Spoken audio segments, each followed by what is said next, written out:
नमस्कार एवरीवन, मेरा नाम है मनीषा पांडे और आप सबका स्वागत है अपर कट की एपिसोड नंबर 4 में, विच इज प्रेजेंटेड बाय क्रिकगिरी। तो आज हम एक बहुत ही इम्पोर्टेंट टॉपिक के बारे में डिस्कस करेंगे। उससे पहले आज आप सभी से मैं हमारे गेस्ट से मुलाकात कराना चाहूंगी।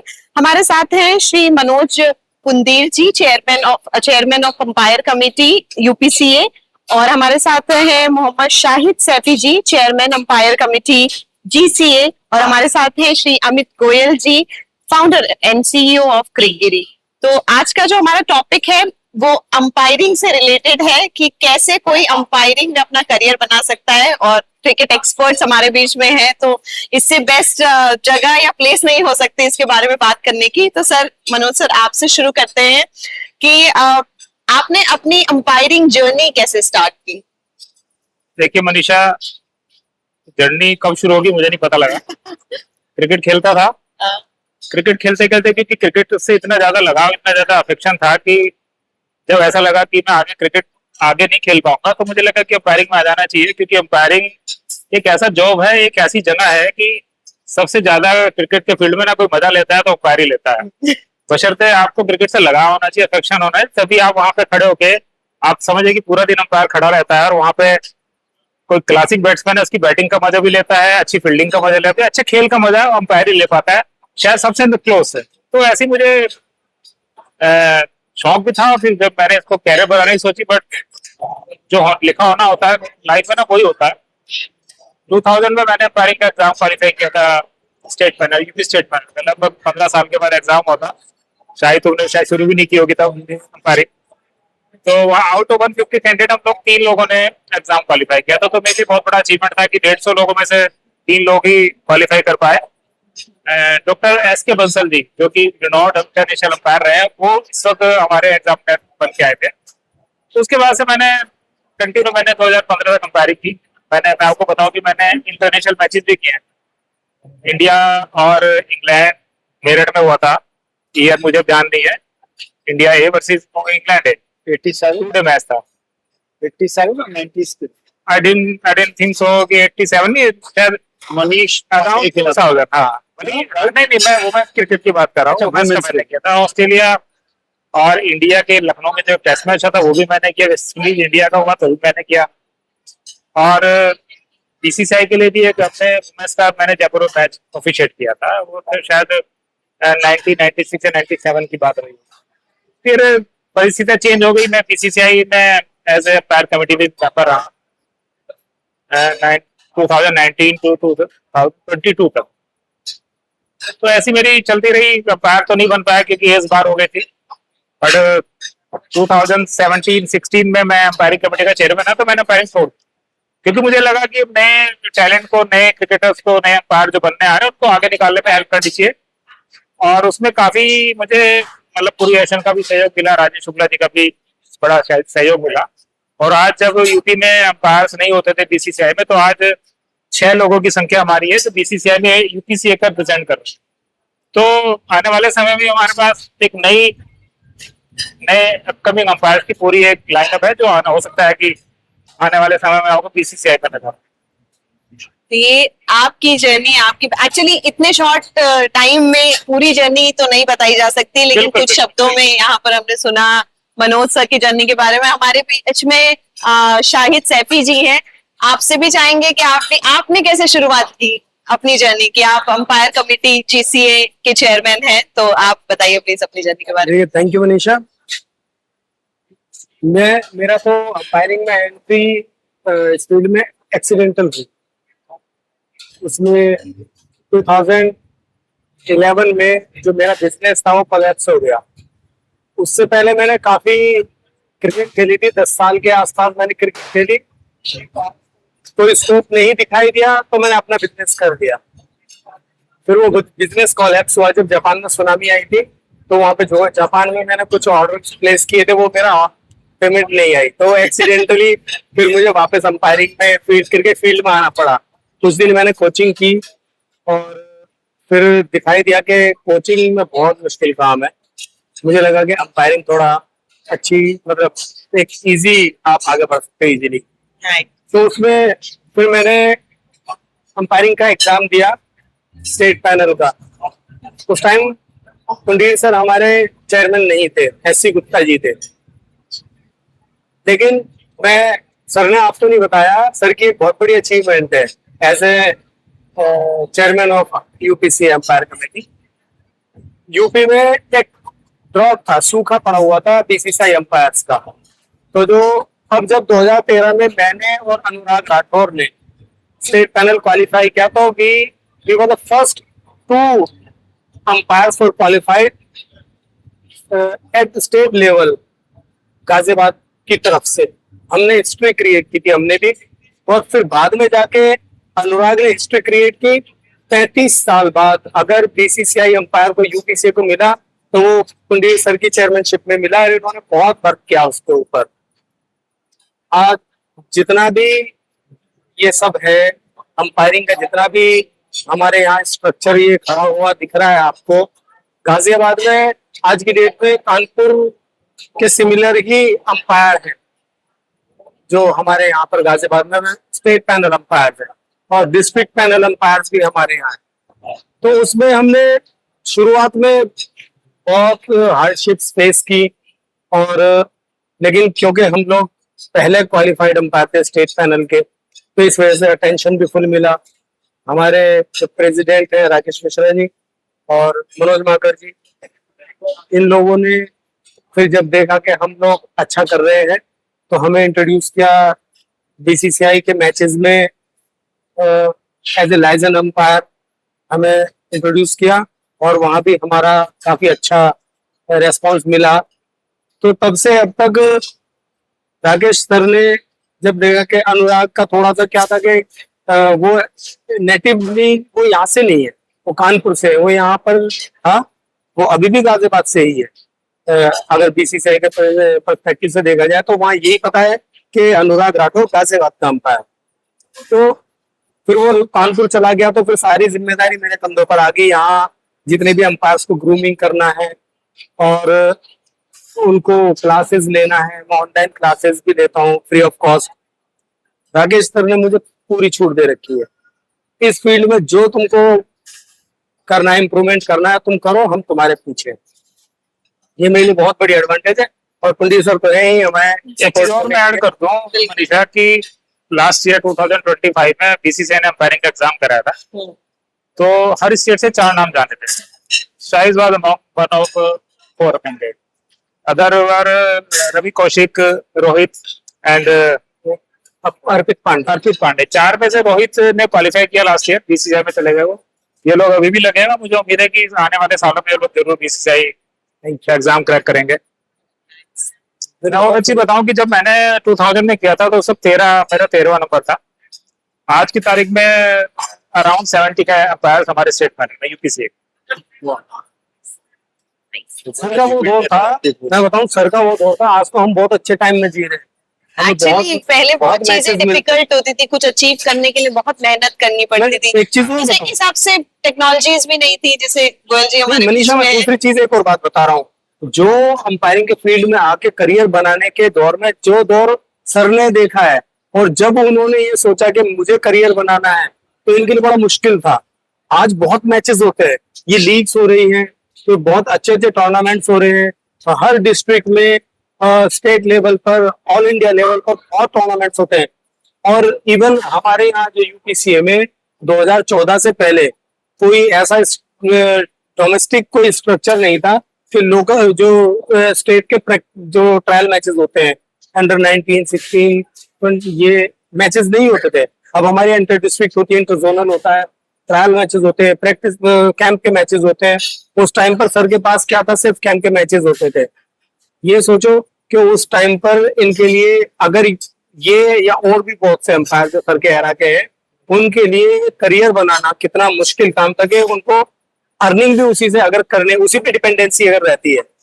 मेरा भी शुरुआत में यही रहा है कि मैंने कई साल अपने घर का जो खर्चा मेरा अंपायरिंग से ही चला है, लेकिन मैं लकी हूँ कि मेरे पास जो है, पहली बात तो कुंडीर सर जैसे चेयरमैन जो मुझे बहुत इन्होंने कोऑपरेट किया, बहुत सपोर्ट किया, और मतलब कंटिन्यूअसली मैं अच्छा कमाता रहा। लेकिन आप सोचोगे उस दौर में इनको कैसा रहा होगा जब इनको मैचेस नहीं मिलते। बिल्कुल सही कह रहे हैं कि आज से अगर 10 साल 12 साल पहले सोचो ना, अंपायरिंग करने के लिए हमें देखना पड़ता था कि कहाँ अंपायरिंग करें, क्योंकि यूपी में इतनी ज्यादा क्रिकेट नहीं थी। अदर स्टेट के जैसे गोल्ड कप हो गया, देहरादून में या शीश महल हो गया, हमारे यहाँ होता था, तो उसकी तरफ देखना पड़ता था कि कब आएगा वो। अब तो क्या है कि यूपीसीए ने इतना अच्छा स्ट्रक्चर, इतना अच्छा एक प्लेटफॉर्म दे दिया बच्चों की, कंटिन्यूअसली मैचेस होते हैं अमित जी। हाँ तो अंपायरों के लिए बहुत सारी अपॉर्चुनिटी कि अपने यूपी में अंपायरिंग कर सकते हैं। और वैसे भी इतने लोकल टूर्नामेंट्स भी है जहाँ पर आपके लिए प्रैक्टिसिंग हाँ। मैचेस बहुत है। हाँ, और नॉट इवन दिस, ये तो बहुत बड़ा प्लेटफॉर्म है जहाँ से हम लोग अंपायरिंग को देख रहे हैं, और थर्ड अंपायर का भी हम लोग ले रहे हैं सपोर्ट, जो टेक्नोलॉजी पार्ट है जो कि मैं बोलना चाहता हूँ। तो अंपायरिंग तो एक ऐसा जॉब है जो मुझे लगता है कि थैंक्सलेस जॉब, बहुत महत्वपूर्ण भूमिका होती है। इम्पोर्टेंट पार्ट है और थैंक्सलेस है, क्योंकि यदि इन्होंने किसी को आउट दिया बॉलर कभी थैंक्स नहीं बोलता है अंपायर को जाके, लेकिन बैट्समैन जब जा रहा है ना वो कहता है यार रॉन्ग डिसीजन, राइट। यदि मैं कुछ कभी कभी होता है, कभी मोस्ट ऑफ द टाइम, यदि आप कॉट बिहाइंड ले लीजिए, एलबीडब्ल्यू ले लीजिए, इन दो डिसीजन में तो मेरा ख्याल हमेशा, एलबीडब्ल्यू में तो यदि सामने से भी बॉल आ गया तब भी वो आजकल रिव्यू लेता है, कहता है पता नहीं क्या है। एलबीडब्ल्यू क्यों है ऐसा? क्योंकि LBW decision completely depend on the umpire opinion. हाँ। और प्लेयर्स को क्या लगता है कि जो परसेप्शन, जो दिमाग में एक वो फ्रेम बना के रखते हैं। देखिए यहाँ पर ये बात आई है तो मैं बता रहा हूँ, हम लोगों को ना एक अपना एक ऑरा क्रिएट करना चाहिए अंपायर को। मैं बिगिनर्स के लिए बता रहा हूँ, एक ऑरा जब क्रिएट होगा तो प्लेयर के मन में ये रहेगा कि नहीं यार ये अंपायर कुछ अलग है। तो क्या होता है कि हमारी एबिलिटी क्या है और हम क्या डिलीवर कर रहे हैं, ये उसको बहुत इंपॉर्टेंट चीज है। कभी कभी प्लेयर क्या सोचता है कि नहीं यार ये तो सूखा पतला सा अंपायर है, गंदे से कपड़े पहने हुए, इसको क्या ही अंपायरिंग आती होगी और ये क्या ही जजमेंट देता होगा। एलबीडब्ल्यू का जो कंट्रोवर्शियल डिसीजन इसलिए नहीं होता कि वो गलत या सही होता है, इसलिए होता है कि वो जो बल्लेबाज के मन में जो एक फ्रेम बना हुआ है कि यार ये अंपायर क्या है, इसकी एबिलिटी इतनी है कि एलबीडब्ल्यू सही जज कर लेगा, ये बहुत इंपॉर्टेंट चीज है। मैं एक अपने साथ एक इंसिडेंट बताऊं, वहां पे नेहरू स्टेडियम है हमारे यहाँ, मैंने एक बड़ा टूर्नामेंट था, वो चौहान जी के मेमोरी में था, एलबीडब्ल्यू दिया। जब ब्रेक हुआ तो वहां पे अंदर जा गया मैं, तो बल्लेबाज ने मुझसे सिर्फ एक सवाल किया कि सर आपने मुझे कॉट बिहाइंड दिया है या एलबीडब्ल्यू दिया है?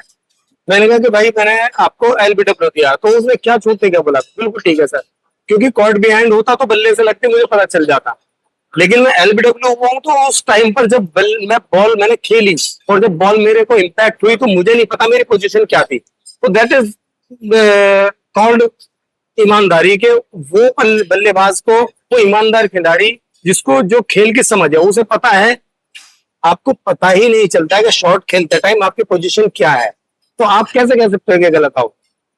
लेकिन वो परसेप्शन, मैंने फिर वो बोला, प्लेयर एक परसेप्शन लेके चलता है, राइट। इसीलिए जो थर्ड अंपायर जो इंट्रोड्यूस हुआ है, थर्ड अंपायर नहीं सॉरी, जो रिव्यू इंट्रोड्यूस हुआ है डीआरएस, उसका रीजन यही है कि यदि बैट्समैन को थोड़ा सा भी डाउट है, क्योंकि अंपायर क्या है, ह्यूमन है, ह्यूमन से एरर होती है। ये नहीं होता है कि हर आदमी ह्यूमन जो है वो इंटेंशनली कोई एरर दे रहा है या गलत डिसीजन दे रहा है, तो ह्यूमन है तो कुछ भी मतलब पॉसिबल है, राइट।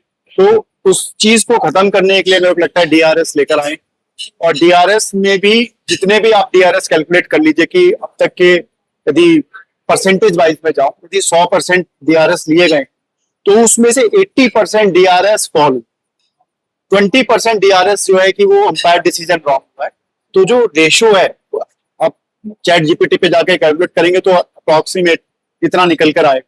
तो इसका मतलब है कि जो अंपायर की जो ट्रेनिंग है, अंपायर का जो प्रिसीजन है, वो आज भी उसी एक्यूरेसी पे खड़ा है जिस एक्यूरेसी पे है।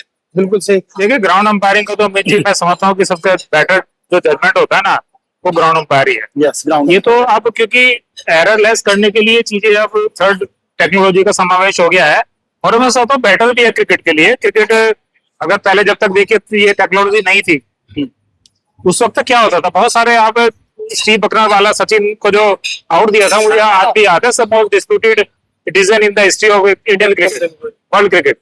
तो अब इस तरह के डिसीजन तो कम से कम नहीं होते ना आपके पास, राइट। आपके पास हेल्प के लिए टेक्नोलॉजी है, हाँ। तो क्यों ना लिया, अगर टेक्नोलॉजी का हम लोग यूज कर सकते हैं। हम लोग देखिए कहाँ अब चले गए हैं, कहाँ पहुंच गए आप हैं। स्टम्प्स देख लीजिए, ब्लिंकिंग स्टम्प्स आ गई हैं।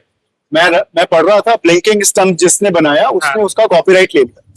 उस बंदे ने सबसे इंटेलिजेंट काम किया कि हम भी आईओटी में काम करता है, तो हमने बोला यार स्टम्प तो बन जाएंगे, बनाने में क्या है, इसमें टेक्नोलॉजी लगनी है, बना देंगे। मैंने बोला यार इसका कॉपीराइट चेक कर लो एक बार।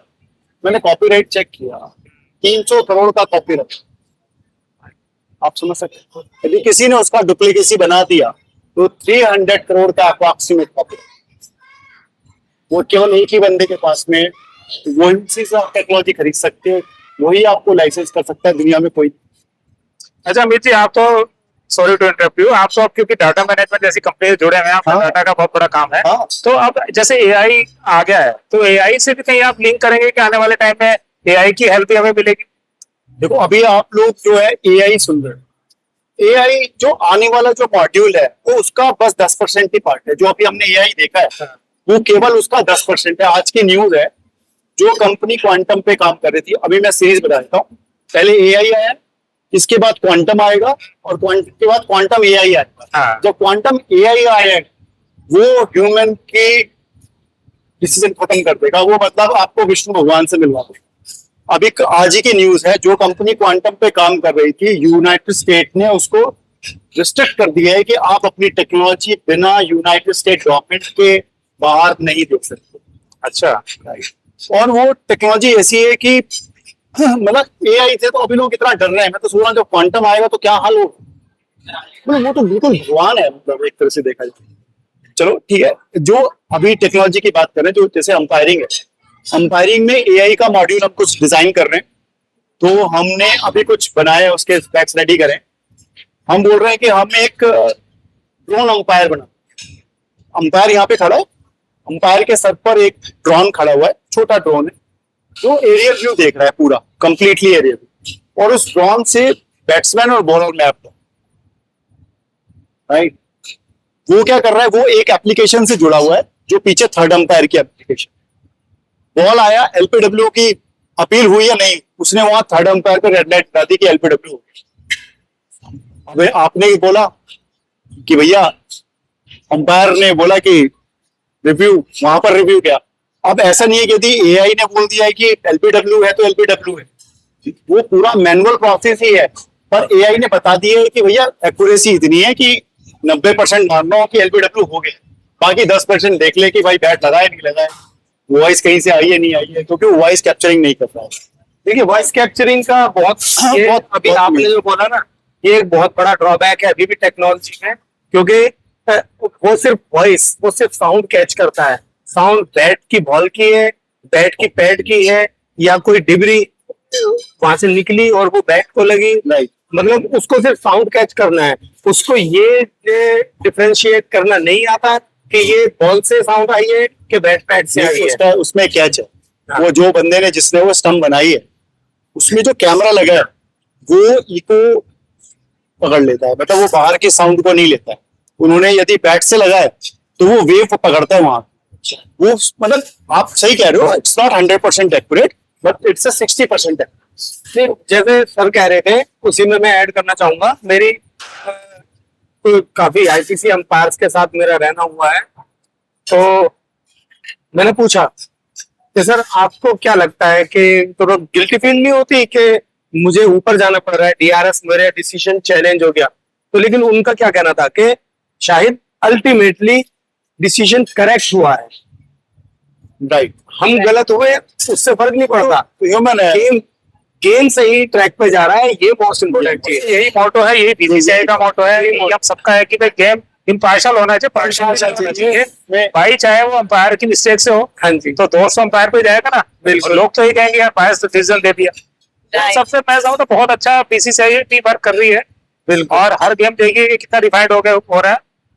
कोई एरर किसी गेम में मुझे लगता नहीं है, बहुत कम हो रहा है। मैं मनोज जी आपसे एक बात कहना चाहूंगा। हमने ये एप्लीकेशन बनाया क्रिकगिरी, और उसको हमने काफी जगह इंट्रोड्यूस करा, पर Manoj is the first guy जिन्होंने हमें रिकॉग्नाइज किया कि वास्तव में टेक्नोलॉजी का यूज होना चाहिए। इन्होंने ट्रायल अपने पूरे डिजिटलाइज कराए। क्रिकगिरी का पहला जो डिजिटलाइज ट्रायल हुआ है वो मुजफ्फरनगर में हुआ है, छोटा सा डिस्ट्रिक्ट है, वहां से प्रतिभाएं अभी निकल रही हैं। सर ने एक वहां पे T20 लीग भी कराया जिसका तीसरा सीजन था और दूसरा सीजन था। पर मुझे जानकर एकदम से अचंभा हुआ, मैं सर से मिलने भी गया वहां पर इसीलिए। और एक डिस्ट्रिक्ट के एक बंदे ने मेरे को बोला कि नहीं, हमें आपका डिजिटलाइज सॉल्यूशन चाहिए जिससे हम ट्रायल को प्रॉपर तरीके से मैनेज करें। मैं बहुत बहुत धन्यवाद देना चाहता हूँ सर को उसके लिए। और इसी इंस्पिरेशन की वजह से हम बहुत आगे बढ़ रहे हैं, बहुत सारी चीजें टेक्नोलॉजीज पे यूज कर रहे हैं और आगे भी हम चाहेंगे कि सरकार कोऑर्डिनेशन और सरकार साथ में मिलता रहे।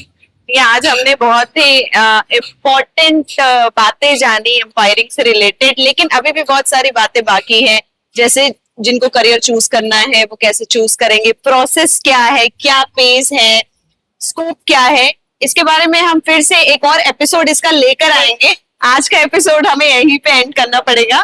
तो आइए, thank you very much Manoj ji, thank you Shahid ji, thank you Goyal ji.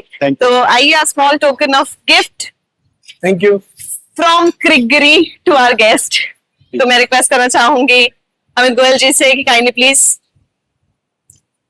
Present a small gift to Manoj. Please present the gift to Shahid ji.